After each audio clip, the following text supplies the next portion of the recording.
लो जी दोस्तों, HBL PSL की team of the tournament भी अनाउंस हो गई है। अब वो ज़रा सुन लो। उसमें शाहीन शाह अफरीदी हैं एज कैप्टन, फिर साहिबजादा फरहान हैं as wicket keeper batsman, David Warner, James Vince, Hasan Nawaz, Sikandar Raza, Faheem Ashraf, Fakhar Zaman, Hasan Ali, Ali Raza, Abrar Ahmed, Khushdil Shah 12th man. ये HBL PSL team of the tournament है। इसमें आपको कई मेजर नाम नहीं नज़र आएंगे जिनकी टू सम एक्सटेंट परफॉर्मेंसेज हैं, लेकिन उनको नहीं रखा गया। बाबर भाई नहीं है इसमें, रिजवान भाई नहीं है, हालांकि उनकी अपनी लेगेसी है, एटलीस्ट उनके फैंस को तो लगता है, बट वो नहीं है इसमें। अब इसमें अगर मोटा मोटा देखूँ ना, तो ये टीम तो ठीक है, लेकिन शाइन वेल डिज़र्व्ड, उसको कप्तान बनाया है, बिल्कुल ठीक है, समझ भी आती है, उसने परफॉर्मेंसेज भी दी हैं। डाउन राइट वो अपनी टीम को लीड भी ज़बरदस्त करके, इंडिविजुअल परफॉर्मेंसेज, टीम ब्रिलियंस, उसकी कप्तानी, बॉलिंग चेंजेस, सारा कुछ, वो शाइन को जो कप्तानी मिली है वो बिल्कुल समझ में आती है। स्पेशली जिस तरीके से उसने अपनी टीम को लड़ाया ना प्लेऑफ्स में, फाइनल में, बिल्कुल ठीक है। साहिबजादा फरहान विकेट कीपर, उस उन्हों आंदी है हैं। ये वही बात हो गई कि हमारे बच्चों के ऊपर बड़ा प्रेशर होता है, किताबों का, स्कूल का, फलाना टिमकाना, प्लस हम जनाब वो गरीब के बच्चों को भी स्कूल भेजने के चक्करों में होते हैं। ये जो जा रहे हैं पहले इनका तो फ्यूचर सेट कर लो, गरीब के बच्चों का तो बाद में देखना। वो कह देते हैं कि भाई आप अपनी कमाई में से अगर छोटा सा हिस्सा दे देंगे तो किसी गरीब का बच्चा पढ़ जाएगा। ये वो पूछते लो, उससे पूछ तो लो उसने स्कूल जाना कि नहीं, हो सकता है उसका कुछ और प्लान हो, इससे पूछ तो लो। सरकार गाजी, आजम, एक और भी नाम है वो मेरे जहन से निकल गया। 3 इन नामों के बाद इसको विकेट कीपिंग मिली है इस्लामाबाद यूनाइटेड में। ये विकेट कीपर बैट्समैन ही नहीं है, और बैट्समैन है, विकेट कीपर नहीं है ये। विकेट कीपर तो, विकेट कीपिंग तो यार ये बड़ी, जिसे कहते हैं कि कोई समझोगे पाकिस्तान पूरे में कोई विकेट कीपर नहीं बचा तो शायद साहिबजादा फरहान विकेट कीपिंग कर ले, उसको विकेट कीपर बैट्समैन के तौर पे डाल दिया है। अच्छा, डेविड वार्नर और जेम्स विंस, इन दोनों के बारे में मेरा ख्याल ये है कि जब कराची को सही ज़रूरत थी ना इनके बल्ले चलने की, इनके बल्ले नहीं चले। ये आप प्लेऑफ्स वाला लाहौर कलंदर्स वाला मैच देख लें, वहाँ पे ज़रूरत थी कि भाई इन दोनों में से कोई एक मैच फिनिश करता, दोनों ही नहीं कर सके। प्लेयर अच्छे हैं, इसमें कोई शक नहीं है। जेम्स विंस ने भाई वो 234-35 चेज़ करवा दिया था, कराची का हाईएस्ट, और सेंचुरी भी मारी थी। लेकिन उस मैच के बाद ना जेम्स विंस उस तरीके की ज़्यादा इनिंग्स नहीं खेल सका, एक आधी होगी कोई और।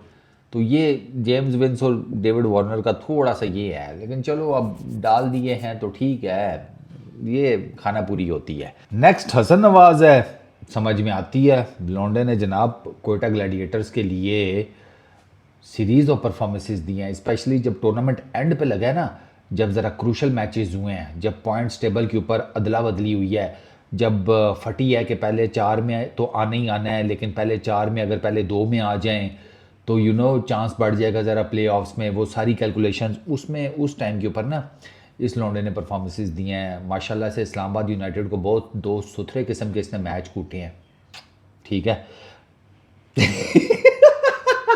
अच्छा, फिर इसने कूटा है इसको मुल्तान सुल्तान्स को, फाइनल में भी इसने बड़ी ज़बरदस्त 50 मारी है, इसकी समझ आती है। सिकंदर रज़ा, सर ये तो मैं आपको बताऊं कि मेरा प्लेयर ऑफ द टूर्नामेंट है सिकंदर रज़ा। मतलब 200-250 रन्स, कोई 50 ऑड की, कोई इस तरह करके कोई बैटिंग है कुछ इसके भी ना, सिकंदर रज़ा की भी ना बैटिंग एवरेज मेरा ख्याल है 40 समथिंग में है या 50s में कुछ, और स्ट्राइक रेट इसका भी ऑन दी हायर साइड है, 150 प्लस ही है, प्लस 10 विकटें भी हैं, अंडर 8 का इकोनॉमी रेट भी है सिकंदर रज़ा का। तो डेफिनेटली मेरा तो player of the tournament Sikandar Raza है। हसन नवाज को मिला वो गुड है, मैं उससे कोई क्रेडिट ले नहीं रहा, लेकिन सिकंदर रज़ा का बड़ा हिसाब किताब है। अच्छा, राणा साहब, फ़हीम अशरफ, वो इस टीम के अंदर हैं जनाब, ठीक है। अब राणा साहब ने भी जिसे कहते हैं परफॉर्मेंसेस तो दी हैं, कोई माने या ना माने राणा साहब की परफॉर्मेंसेस हैं भाई। राणा साहब ने with the bat Quetta gladiators के लिए कुछ बड़ी हैंडी किस्म की इनिंग्स खेली हैं राणा साहब ने, ठीक है। और प्लस राणा साहब ने बॉलिंग भी कुछ छोटे पार्ट्स में ठीक की है, लेकिन अगर मैं ओवरऑल देखूँ ना तो राणा साहब की बैटिंग जो है ना वो ज़्यादा मुझे प्रोडक्टिव लगी है उनकी बॉलिंग की निस्बत। फ़खर जमान है, सेकंड हाईएस्ट रन्स गेटर है पीएसएल में, लेकिन फ़खर भाई जो है ना उस तरीके से चमके नहीं है जिस तरीके से चमकने का हक होता है। फ़खर भाई जो है ना वो थोड़े ज़रा बुझे बुझे से मुझे लगे हैं, तो हालांकि रन्स इन्होंने किए हैं लेकिन वो इम्पैक्टफुल टाइप के रन्स जो है ना वो कराची वाली एक गेम मुझे याद है कि उसमें उनके थोड़ा था, बाकी वो शोला नहीं नज़र आया। अच्छा, हसन अली आ गए हैं जनाब इस टीम में। हसन अली का आना ही था, इसने कराची के लिए अच्छी बॉलिंग की है और इसी पीएसएल की वजह से बांग्लादेश के अगेंस्ट सीरीज़ में भी सिलेक्ट हुए हैं। लेकिन मैंने एक चीज़ नोट की है चौधरी सर, हसन अली ने भी ना प्रेशर मोमेंट्स के ऊपर पानक किया, प्रेशर मैचेस में से कुट पड़ी है वहाँ पर जो है ना। इसने विकटें शिकटें तो ली हैं, हाईएस्ट विकेट टेकर्स की लिस्ट में ये भी टॉप में आता है, लेकिन जहाँ पे ज़रा क्रूशल मोमेंट था ना वहाँ हसन अली साहब कुछ ज़्यादा कर नहीं सके। तो यही मुझे डर है कि ये इंटरनेशनल क्रिकेट में हाउ विल ही सर्वाइव। फिर अली रज़ा है इमर्जिंग में, बिल्कुल समझ में आती है अली रज़ा की। आपको पता है इमर्जिंग से मुझे याद आया, हसन नवाज़ को जो प्लेयर ऑफ द टूर्नामेंट मिला है ये पीएसएल की हिस्ट्री में दूसरी दफ़ा हुआ है कि एक लड़का इमर्जिंग कैटेगरी में सिलेक्ट हुआ और फिर वो प्लेयर ऑफ द टूर्नामेंट भी बना। ये दूसरी मरतबा हुआ है। हसन नवाज़ इज़ द करंट केस कि लड़का कोटा ग्लैडिएटर्स की इमर्जिंग कैटेगरी में आया और प्लेयर ऑफ द टूर्नामेंट बना। इससे पीछे एहसान उल्लाह था जो मुल्तान सुल्तान्स में इमर्जिंग कैटेगरी में आया था और प्लेयर ऑफ द टूर्नामेंट बना था। ये बड़ा यूनिक इन दोनों के पास रिकॉर्ड है, एहसान उल्लाह के पास और हसन नवाज़ के पास। अली रज़ा इज़ गुड, लेकिन अली रज़ा के पास अभी टाइम है, उसको थोड़ा सा ना रेड बॉल क्रिकेट ज़रा खिलाएं डोमेस्टिक क्रिकेट में, उसको रगड़ा शगड़ा लगाएं, क्योंकि वो ना कुछ जगहों के ऊपर अली मतलब स्पेस है, लाइन लेंथ बड़ी ज़बरदस्त करता है, बॉल अच्छे मारता है, yorkers slower ones this that, लेकिन वो इनएक्सपीरियंस्ड है, रॉ है। कई जगहों के ऊपर पेशावर ज़ल्मी के लिए वो कुट भी खा गया। और वो एक और चीज़ जो मुझे नहीं समझ में आई वो ये है कि जब इसको कुट पड़ रही थी तो हमारे बॉबी भाई जो हैं वो डीप में फील्डिंग कर रहे थे, और बॉबी भाई कप्तान जो होता है ना उसको अंदर फील्डिंग करनी चाहिए 30 यार्ड के। आपको भी मैंने यही कहा था, मैंने वार्नर को भी यही कहा है, कप्तान 30 यार्ड के अंदर अपने बॉलर के साथ, वरना फ़ायदा कोई नहीं। वरना फिर उसका बॉलर अगर यंगस्टर है उसको कुट पड़ी है वो और कुट खाएगा, जैसा हमने अली रज़ा के साथ इन अ फ्यू मैचेस देखा है। तो ये होना चाहिए, ठीक है ना, वरना वो लड़के का फ्यूचर ख़राब करने वाली बात है ना कि वो कुट खा रहा है और उसको कोई मशवरा देने वाला ही नहीं है कि यार इस तरह नहीं ऐसे कर लो। वो तो ज़ाहिर बात है लिमिटेड एक्सपीरियंस के साथ बॉलिंग कर रहा है ना, तो वो जो खांगड़ हैं उन्होंने तो सारी उम्र लगाई होती है क्रिकेट में, तो उनको पता होता है कि इस बैट्समैन के साथ क्या करना है। तो ये थोड़ा सा ना अली रज़ा के साथ डाउनफॉल हुआ है, बाकी is not that bad. Abrar तो आउटस्टैंडिंग रहा है यार, अबरार इज़ आउटस्टैंडिंग, उसने अपने आप को बड़ा ज़बरदस्त मैनेज किया है, इवन इन T20 क्रिकेट भी। आप देखें उसकी कोटा ग्लैडिएटर्स की तरफ से परफॉर्मेंस, वो कोटा ग्लैडिएटर्स वो और उस्मान, और definitely Abrar on top of Usman, इन दोनों ने बड़ी ज़बरदस्त बॉलिंग की है। और कोटा ग्लैडिएटर्स का जो स्पिन डिपार्टमेंट है उसकी ये कामयाबी है कि उसने एक बड़ा हैंडी रोल प्ले किया है अपनी टीम को लेकर आने में फाइनल में। This is something extraordinary. तो अबरार ने तो वो रोल प्ले किया है, और Abrar with the passage of time Abrar ज़्यादा पॉलिश होता जा रहा है माशाल्लाह। बाकी खुशदिल शाह 12th मैन, केडी की भी समझ में आती है। केडी का ना अपना प्रॉब्लम क्या है, केडी का एक प्रॉब्लम तो ये है कि केडी जो है वो स्पिनर्स को ना इतना अच्छा हिट नहीं कर सकता। ये मैंने केडी की एक डाउनफॉल देखी है, इसकी वीकनेस है ये।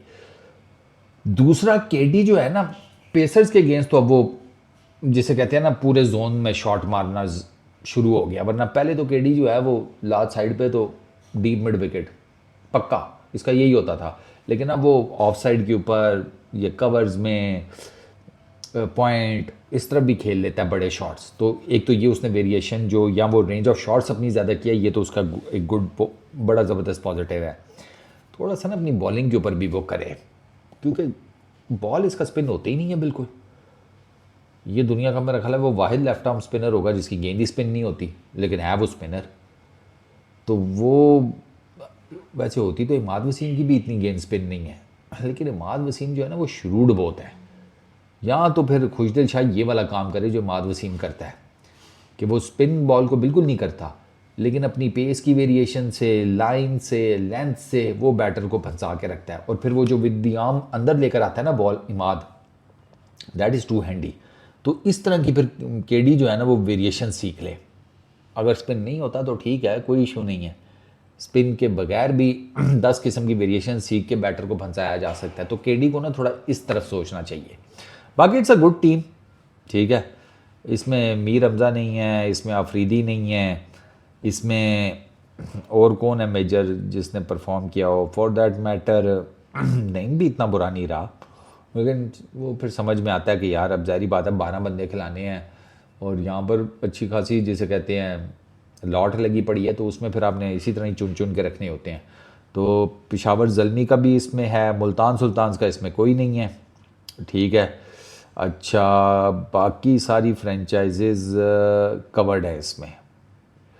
इसमें इस्लामाबाद यूनाइटेड का है, कराची किंग्स का है, कोयटा ग्लैडिएटर्स का, लाहौर कलंदर्स का, पेशावर ज़ल्मी का। मुल्तान सुल्तान के इतने बुरे हालात हैं कि उनका एक भी लड़का couldn't make it to PSL X team of the tournament. Sad. चलो, अपनी कीती है ना खट रहे ने। इस वीडियो में इतना ही। अपना बहुत ख्याल रखना, नेक्स्ट वीडियो में मुलाकात होगी। Peace out.